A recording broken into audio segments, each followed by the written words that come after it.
नई story cartoon कहानियाँ। बादलों में घर। एक गांव में सोनम अपने माता पिता के साथ रहा करती थी।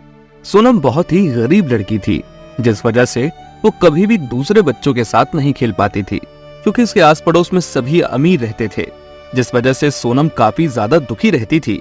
वहीं अपनी बेटी को दुखी देखकर उसकी माँ मीना भी काफी ज्यादा दुखी होती थी। तुझे कितनी बार समझाया है बेटा कि दुखी मत हुआ कर, फिर इतनी दुखी क्यों रहती है? माँ, हम लोग इतने गरीब क्यों हैं? क्या हम लोग अमीर नहीं हो सकते कभी? हाँ बेटी, क्यों नहीं हो सकते। तू चिंता मत कर, मैं तेरे पिताजी से कहूँगी, वो और ज्यादा मेहनत करेंगे। माँ, इतनी मेहनत से कुछ नहीं होगा। मुझे तो इन लोगों से भी ज्यादा अमीर बनना है। ये लोग हमारी कितनी हंसी उड़ाते हैं। तो बता, क्या चाहिए तुझे?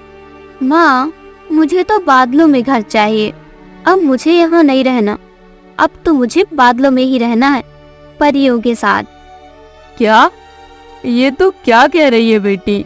आज के समय में भला कोई बादलों में कैसे रह सकता है? और आज के समय में परियां यहाँ नहीं आती।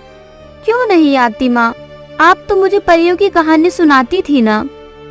बेटी, कहानी अलग बात होती है और असल जिंदगी अलग बात होती है। असल जिंदगी में परियां नहीं होती। ये सुनकर सोनम बहुत ही ज्यादा दुखी होती है, क्योंकि वो सोचती थी शायद परियां आएंगी और उसे अपनी दुनिया में ले जाएंगी। पर जब उसकी माँ ने कहा परियां नहीं होती हैं, तो वो बहुत ज्यादा दुखी हो जाती है।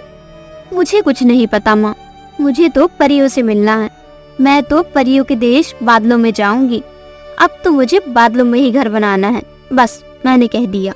अपनी बेटी की जिद देखकर मीना काफी ज्यादा परेशान हो जाती है। अरे नहीं, ये मेरी बेटी कैसी जिद लेकर बैठ गई। अब मैं इसे कैसे समझाऊं कि परियां नहीं होती हैं। वहीं सोनम पूरे दिन गुस्सा बैठी रहती है। वो उस दिन खाना भी नहीं खाती है। वहीं मीना भी उसे खूब समझाने की कोशिश करती है, पर वो नहीं समझ पाती। शाम के समय जब उसके पिता सुरेश घर आते हैं, तो मीना उन्हें सारी बात बताती है। इस पर सुरेश कहते हैं, अरे बेटी, इस तरह गुस्सा मत हो। अगर तुम सच्चे मन से प्रार्थना करोगी ना, तो परियां जरूर आएंगी। क्या आप सच कह रहे हैं पिताजी?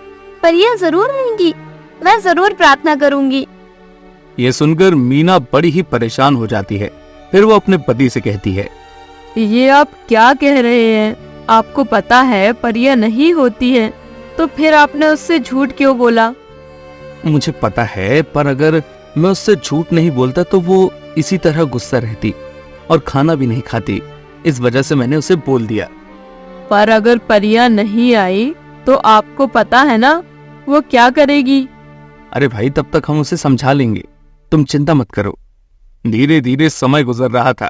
सोनम रोजाना रात में परियों से प्रार्थना किया करती थी। हे परियों, तुम आ जाओ ना, मुझे तुम्हारी दुनिया में जाना है। मुझे अब यहाँ पर नहीं रहना। ये दुनिया बहुत गंदी है, यहाँ सब हमारी गरीबी का मजाक उड़ाते हैं। वहीं मीना ये सब देखकर काफी दुखी होती थी, क्योंकि उसे पता था कि परियां नहीं होती हैं। वो अपनी बेटी को और ज्यादा परेशान नहीं देख सकती थी, और एक दिन उसने अपनी बेटी से कहा, बेटी, परियां नहीं होती है। तुमने देखा ना, लगभग 1 महीना हो चुका है, पर अभी तक परियां नहीं आई। अगर परियां होती तो वो जरूर आती। वहीं जब सोनम ने ये बात सुनी, तो उसे भी एहसास हो गया कि उसकी माँ सही कह रही है, क्योंकि उसे प्रार्थना करते हुए काफी समय हो गया था। हाँ माँ, आप बिल्कुल ठीक कह रही हो, परियां नहीं होती। अब मैं परियों को कभी भी नहीं बुलाऊंगी। और ये कहकर सोनम बहुत तेज तेज रोने लगती है। इस पर मीना उसे चुप कराती है और उससे कहती है, बेटी, परेशान मत हो, सब कुछ ठीक हो जाएगा। तुझे जो चाहिए तेरे पिताजी तुझे ला कर देंगे। मुझे तो बादलों में जाना है माँ, मुझे तो बादलों में ही घर चाहिए।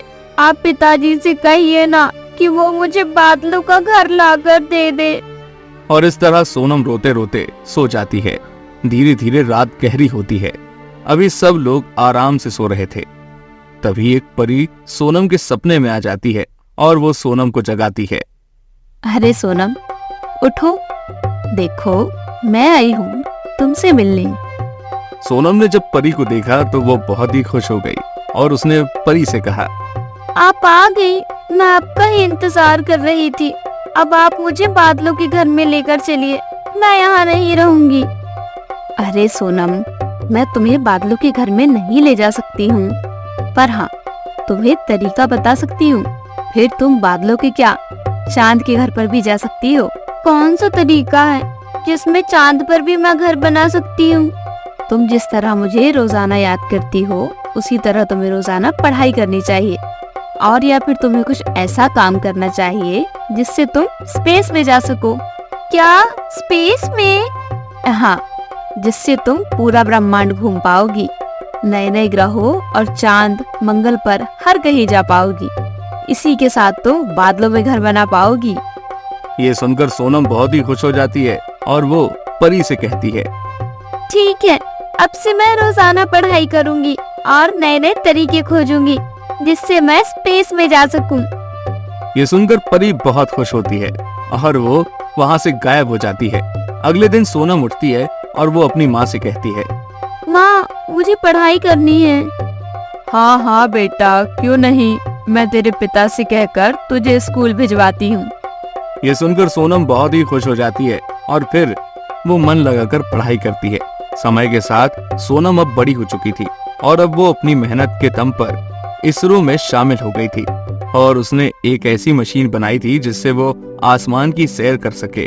और उसने अपनी माँ से कहा, चलिए माँ, अब वो समय आ गया है जब हम बादलों की सैर करेंगे। क्या तू सच कह रही है बेटी? हम बादलों की सैर करने चलेंगे? हाँ माँ, मैंने एक ऐसी मशीन तैयार की है जिससे हम बादलों की सैर कर पाएंगे और कुछ ही दिनों बाद हम लोग चांद पर भी जा पाएंगे। ये तो बहुत ही अच्छी बात है, इससे तो तेरा सपना पूरा हो जाएगा बेटी।